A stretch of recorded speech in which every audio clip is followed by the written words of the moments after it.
Hello, Creighton students. This is Dr. John Schrage, and I am giving you just a quick little overview of setting your stuff up for Blueline 2. When you log into Blueline 2 on Instructure, you're going to see this first page here that has sort of a stream of announcements for your classes.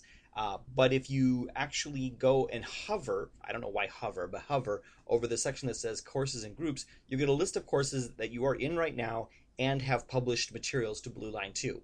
Not every class that you're in will have published anything, so not every class that you're in will necessarily say something here. But like, for example, my ATS 113 student, my ATS 113 class rather, does have materials. So if I click on there, I'll go to the Blueline 2 page for ATS 113. When you get here, there's sort of just a stream of posts and announcements is the term that they use in Blueline 2, and this is really going to put materials that sort of come up along the way. Like, for example, as I'm reading this, the first homework set is posted up here at the top. Slightly older than that, yesterday I posted the audio recording for the first lecture. Before that, I posted the readings for the first unit and so on, all the way down to the first post I made, which was about putting up the outline for the course. These posts that are up here on the front page, these announcements that are up on here, can have comments. If you want to leave a comment, that will go directly to my cell phone as well as other mechanisms. So you can, as a text message, as well as an email. And so if you have questions or whatever, and put them here, as long as there's something you don't care that the rest of the class can see as well, feel free to do so. In fact, this add a comment link is available all over the place in Blueline. There's anytime you come across something and you want to comment on it or whatever, please feel free to do so.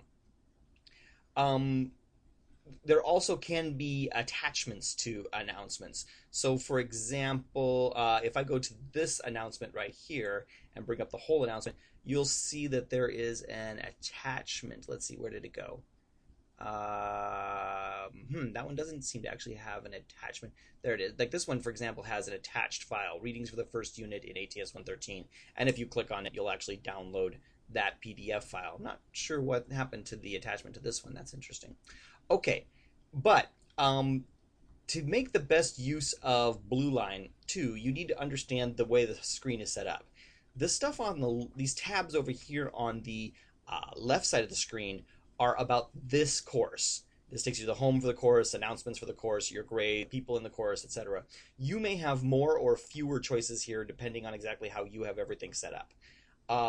But these links across the top, these tabs up here, are about setting up your account. And in many ways, that's the more important stuff, because you're going to get notifications when something new happens on Blueline 2 in your courses. Like, for example, I post grades, or I post an announcement, or I put new files up, like new PowerPoint files up, or whatever. And you get to decide how you get that information. If you go up to the settings for your account up here, there's actually a number of interesting things you can do. One is in this settings tab, you can register different services that are how you get notifications. By default up here where it says email addresses, you're only going to have your Creighton address, but you can add as many different email addresses here as you want. Similarly, you can configure other ways to have different contact methods, and you can do that through add a contact method. For example, I have my cell phone number here to get texts. I have the class Twitter account set up to get Twitter feeds. And in fact, you can set up, if you're into getting Skype, those little instant messages in Skype, you can do that. Facebook is probably going to be a popular choice. God forbid LinkedIn. It says Google Docs. I think it's actually Google+. But anyway, we can figure that stuff out at a later time. These things all will be different ways that you can get messages the way you want them. Once you have configured different ways of getting your messages, go over here to notifications, and you get this extremely complicated screen. Each column here is for a different way you could get the messages, like my Creighton email, my Gmail account, my cell phone, my Twitter, and then for different kinds of messages, you can set up how to get them. So for example, if you want to see every time when new grades are posted, you can add that to your Creighton email, or you can add that to your texts or whatever. So for example, I have set up on mine, when grades are posted, it lets me know as soon as possible. But there's other options. It could send it to me once a day. It could send it to me once a week. It could never just send me never to that account, which is sort of the default already. For example, I think announcements are pretty darn important. I think if a professor actually adds an announcement to a class, you should know about it right away. I'd recommend setting all your different mechanisms to as soon as possible when it comes to announcements. On the other hand, some of these other things, it's probably not that important to get it immediately. If a student posts something, posts a comment, you probably don't need to know about that at all. You certainly don't need to know about it immediately. Maybe you want to get a daily summary of all the comments sent to your email, okay? Or maybe you don't need to know everything right away. Getting this all set up correctly so that you get the messages that you need as soon as possible or when you need them is important. For example, as the teacher, when a student signs up for an appointment, I probably should know right away. But you probably don't need to know at all. Students probably don't need to know that somebody signed up for an appointment.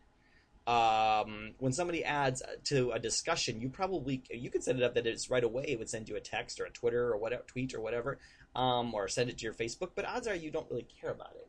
Get a daily summary to your email or to your Facebook page, and that's probably all you need. Getting this configured to be what you need is going to be the trick of using blueline2. If you can get this set up so that you get the information that you want and you need in a timely way, in the mechanism that works for you, you're going to be really rocking blueline2. Okay, I hope this information helps. This has been Dr. John Schrage.